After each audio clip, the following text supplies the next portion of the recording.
Wash your hands, men. Alright, now let's look at unbalanced covalent bonds. Unbalanced is also called polar, so you'll also see polar covalent bonds. And that just means one atom in the molecule hogs the pair of electrons. They're just a little bit stronger, a little more electronegative, so they hog the electrons. A good example of this is water. So, as you know, water is H2O. So for every oxygen, there are 2 hydrogens. Alright, so let's draw that out. Let's start with oxygen. You gotta go to your periodic table, see how many valence electrons it has. It is here. So it has 6, because it's in group 16 or group 6. Alright, so let's draw those 6. 1, 2, 3, 4, 5, 6. Alright, now you have hydrogen. Got 1 hydrogen here, and it has 1 valence electron, and you have another hydrogen, and it also has 1 valence electron. So hydrogen is trying to get 2 to complete its outer shell.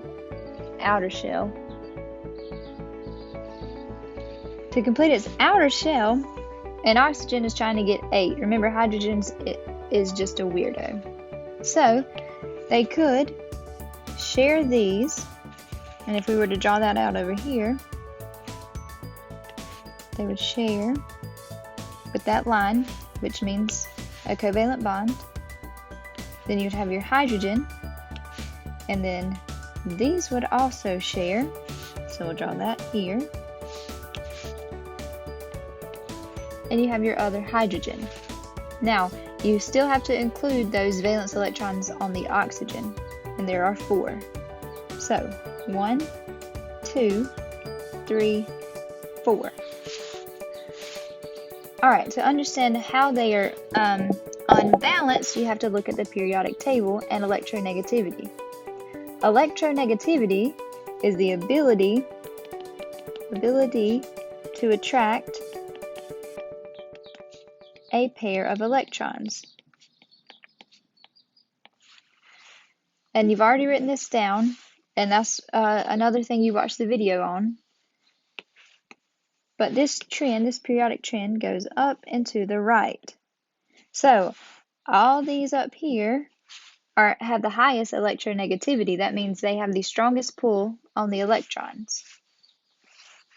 So the oxygen is pulling really hard on those electrons that are here and here. So it's going to make the oxygen molecule slightly negative, and then each of these hydrogens are going to be slightly positive, just because these dudes are getting pulled a little harder uphill towards the oxygen. And that is a polar covalent bond.